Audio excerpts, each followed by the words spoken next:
Welcome to the Adapted Ambitions podcast. Here we rewrite the rules of success for professional women over 40.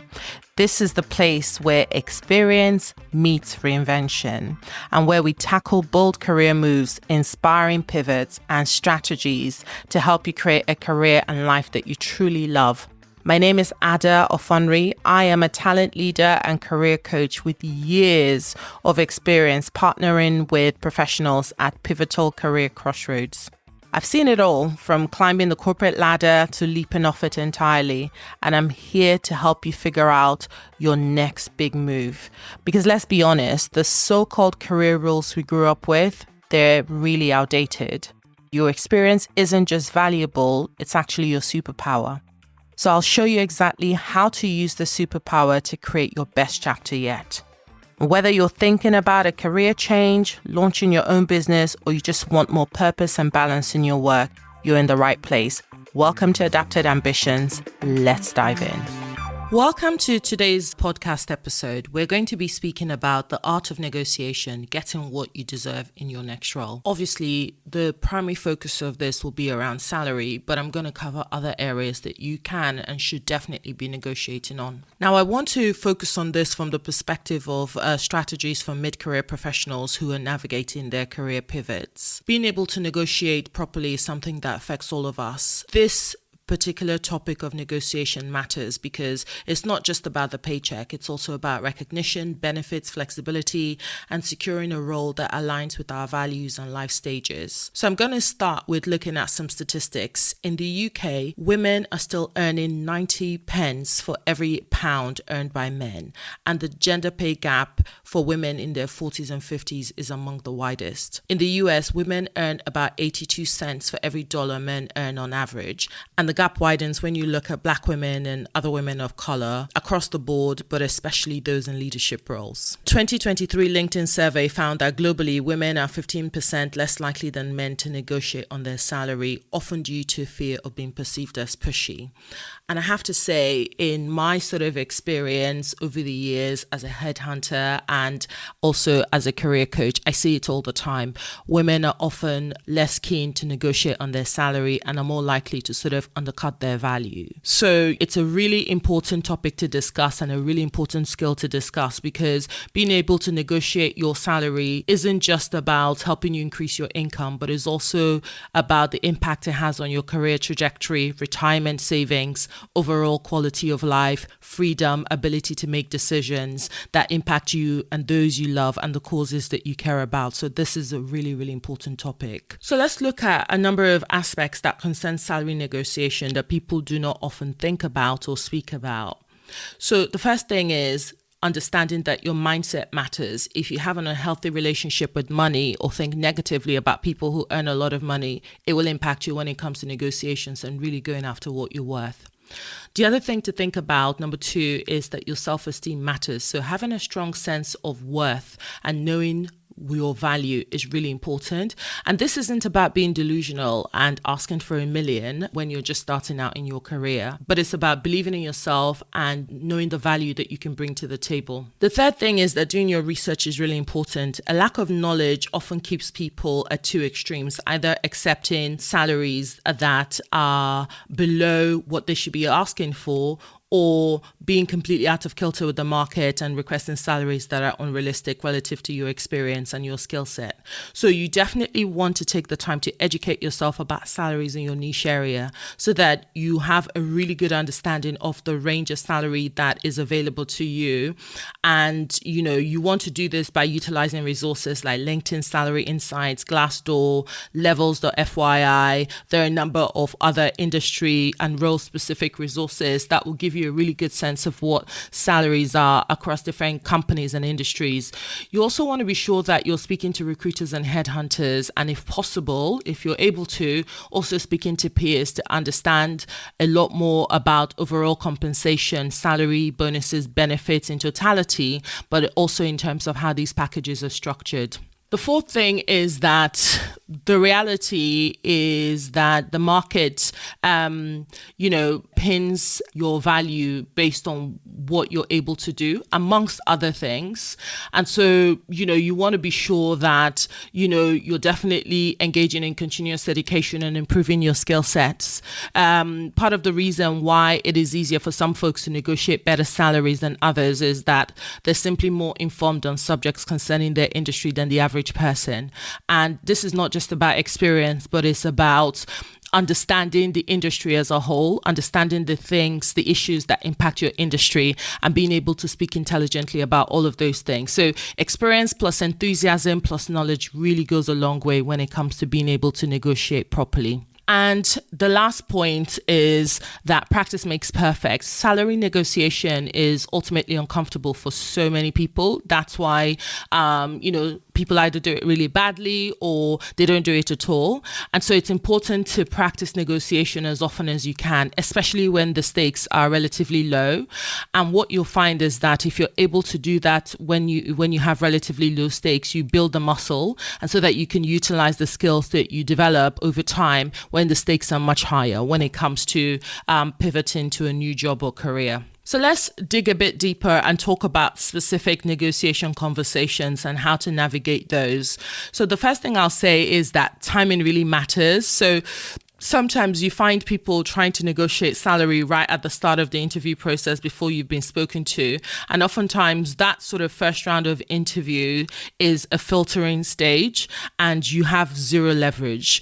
Ideally, you want to negotiate when you have some leverage, when it is clear, for example, that a company really wants you. That is the point of negotiation. You don't want to negotiate before that's been established, or before the company sort of has any emotional attachment to you joining them. So I think that's really important. And so in many cases, the best time to negotiate is around the offer time, definitely not at the start of the process. Having said that, there are some people who prefer to anchor the amount that they're interested in right at the start of the process. So individuals who use that as a job, individuals who use that as a filtering mechanism, they don't want to consider jobs that pay below a certain amount. So you can definitely do that if you feel you're in a really good position where you can make those decisions. But oftentimes I say to people, if you don't feel you're in that position and you want to be open-minded, then definitely sort of engage in the process and then have negotiation discussions towards the end of the process when around offer time. The second thing I'd say when it comes to shaping negotiation conversations is to lead with value. Now, oftentimes during the interview process, people will focus on their responsibilities in their current or previous roles. And I think there's a place for that. But I think what you should actually be doing here is speaking in terms of the value and impact that you had in your current or previous roles.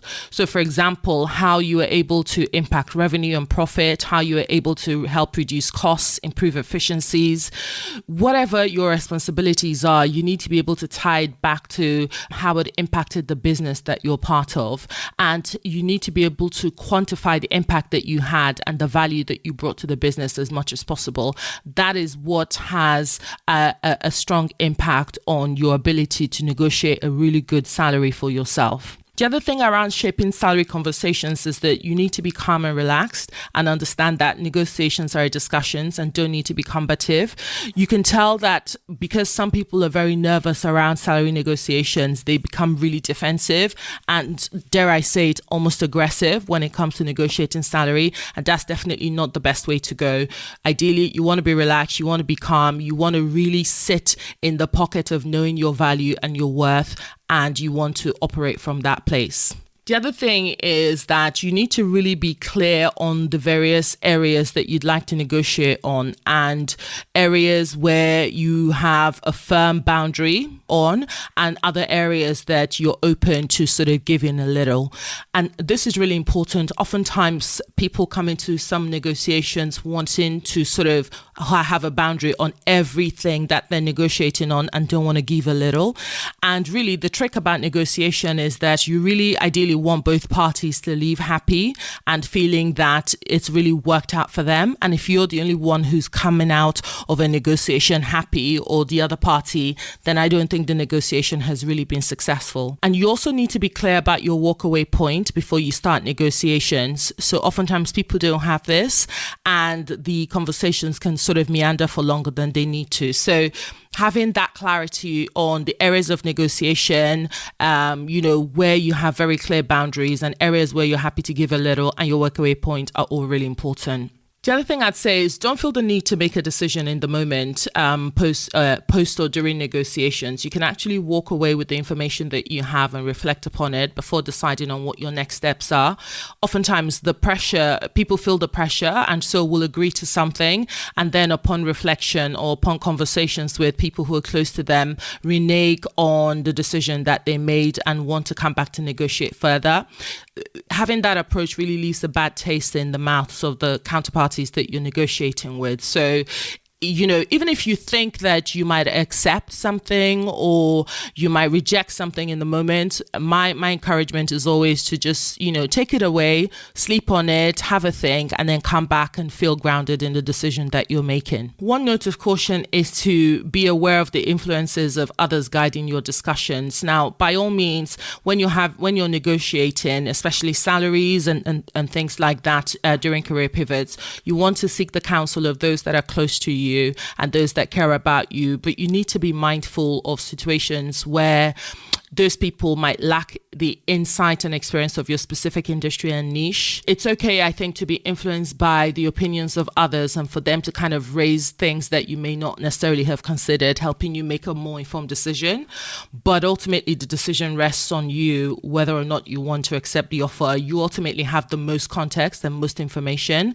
And, it's important that you're able to kind of trust yourself when it comes to the final decision. So let's look at some of the various areas that you're able to negotiate salary on. So the obvious one is obviously the base salary. That is probably the area that most people spend the most time on, but it isn't the only important area, but it is the area that gives people the most security, gives people the most sense of their value. And so it makes sense that it's an area that people tend to sort of be really focused on. The key bit of advice I'd give here is to anchor yourself at the top of your range, within reason, obviously, but you also need to make it clear that you're open to discussions. Now, it's difficult to know what that range is if you haven't done your research ahead of time, and it's difficult to do so if you don't really have a sense of what's going on in your industry. So being able to anchor yourself at the top of your range within reason is predicated on the idea that, you do have some knowledge of what the range in your niche is. The second area for negotiation is around bonuses. Not every industry pays bonuses, but if you're in technology or financial services, then bonuses are definitely par for the course when it comes to your total compensation. And so you want to get an understanding of what bonuses will be, or the potential for bonuses in the organization that you're interviewing with. And, so it's an interesting one because different companies and different industries have different approaches to bonuses. So some companies will anchor the base salary really high, and bonuses are literally that, the cherry on top. And there are industries that will offer a competitive basis, but the bonuses is really where you make money. So I think informing yourself about the behaviors in your industry is really important so that you understand what levers to pull when it comes to negotiating on your bonuses. Also, sometimes bonuses are discretionary. Sometimes bonuses are based on, specific performance. So you really want to kind of understand that to know how to navigate this part of the conversation. The other area to negotiate on is around benefits. And I think oftentimes people don't really consider this, that they're very focused on the base salary. Benefits are really an important way to sort of ensure that your total compensation package is more attractive. So, for example, you can negotiate your work from home days, the number of days and the specific days that you work from home. You can look at other aspects of the company's benefits package that you're joining and pull out areas to negotiate. Some people will say to me, if a company has a certain benefits package, that's it. I can't really negotiate on it. And my answer to that is everything is negotiable. Everything is negotiable. At the very least, you can ask the question. And the worst thing that the company can do is to say no. But if you don't ask the question, you won't know. So as a rule of thumb, anytime I speak to people who are in the process of negotiation, my advice is always ask the question. Ask the question. Now, another area that people are able to negotiate on is around titles and promotions. And, I think, again, this is something that people don't always feel that they can negotiate on. And I guess you have to be savvy about this, because if you're entering an organization or an industry where titles don't really matter, then you might sort of be exposing yourself there as somebody who is anchored to something culturally that doesn't really matter as much in your industry. But if titles and promotions are a really important part of the value ascribed to people in your industry, and to be fair, this is in many industries, then you want to definitely have this as a point of negotiation. You can have timelines around promotions and what those promotions will be as a point of negotiation. Key thing to realize is that when you're having these conversations, there'll be a bit of back and forth, and pushbacks are all part of the negotiation process. So don't let that throw you off.